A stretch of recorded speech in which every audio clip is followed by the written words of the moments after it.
ایک غریب آدمی کو قرض کی ضرورت پڑ گئی، 1000 دینار چاہیے۔ میں کہہ چکا ہوں کہ درہم چاندی کا ہوتا تھا، دینار سونے کا، اب 1000 دینار لینا ہے۔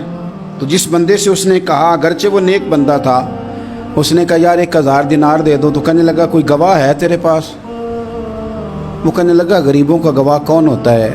ہاں ایک گواہ ہے۔ کہا کون؟ کہا میرا رب، وہ تیرے اور میرے بیچ گواہ ہے۔ اس نے کہا کوئی کفیل، اگر تو پیسے نہ دے سکے تو وہ بعد میں دے دے، یا تجھے کچھ ہو جائے تو وہ دے دے۔ اس نے کہا کفیل بھی میرا اللہ ہی ہے، میرے پاس اگر ہے تو رب کریم کا نام ہے، اگر اعتماد کر سکتا ہے تو کر لے۔ بندہ نیک تھا، اس نے کہا رب کے نام پہ، رب کی کفالت پہ، اللہ کو گواہ بنا کے میں تیار ہوں تجھے 1000 دینے کو۔ اس نے 1000 دینار دے دیا، وقت واپسی کا طے ہو گیا۔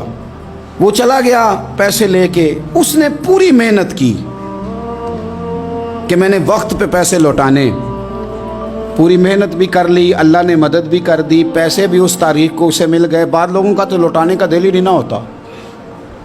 فرمایا حدیث پاک میں کہ تو لوٹانے کا ارادہ کر، رب تیری مدد بھی فرمائے گا۔ لیکن یہاں بہت سارے لوگ کہتے ہیں خیر ہے، ارادہ ہی نہیں، تو پھر جس طرح کا بندے کا گمان ہو رب بھی اسی طرح کا معاملہ فرماتا ہے۔ اس نے پیسے جمع بھی کر لیے اور واپس دینے کو تیار بھی ہو گیا، لیکن رستہ بحری جہاز کا تھا، کشتی کا تھا، دریا کے رستے واپس آنا تھا۔ اب وہ جب آ گیا دریا کے کنارے تو بڑی کوشش کی، پر وہاں اسے کوئی کشتی نہیں ملی۔ وقت پہ پیسے لوٹانے ہیں، سفر کرنا ہے، اب سواری میسر نہیں ہے۔ سوچ سوچ کے پریشان تھا کہ میں نے تو اللہ کے نام پہ لیے۔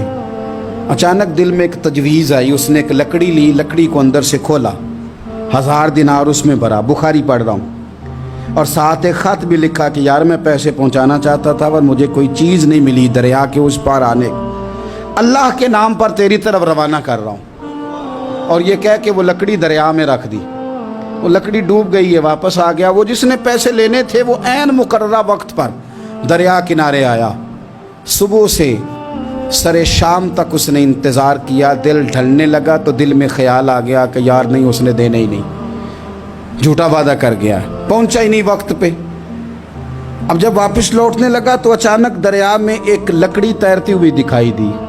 کہنے لگا لے جاتا ہوں، شام کو روٹیاں پکانے کے کام آئے گی، ایندھن بنا کے جلا لوں گا، ہنڈیا پک جائے گی۔ لکڑی اٹھا کے جلانے کے لیے گھر لایا، گمان تھا کہ وہ نہیں آیا وعدہ کر کے، اللہ کو کفیل اور وکیل بنا کے اور گواہ بنا کے پھر بھی نہیں آیا۔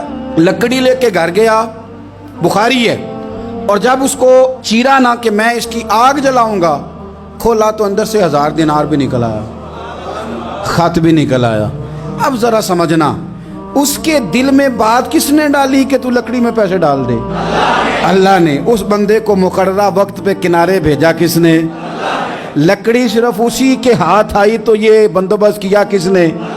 اللہ نے۔ گھر جا کے چیری تو پیسے بحفاظت اس تک پہنچائے کس نے؟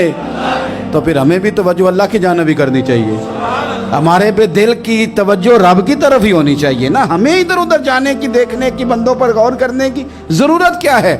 وہ پیسے پہنچ گئے، یہ وہاں اپنی جگہ پہ پریشان تھا، اس نے 1000 دینار اور جمع کیا۔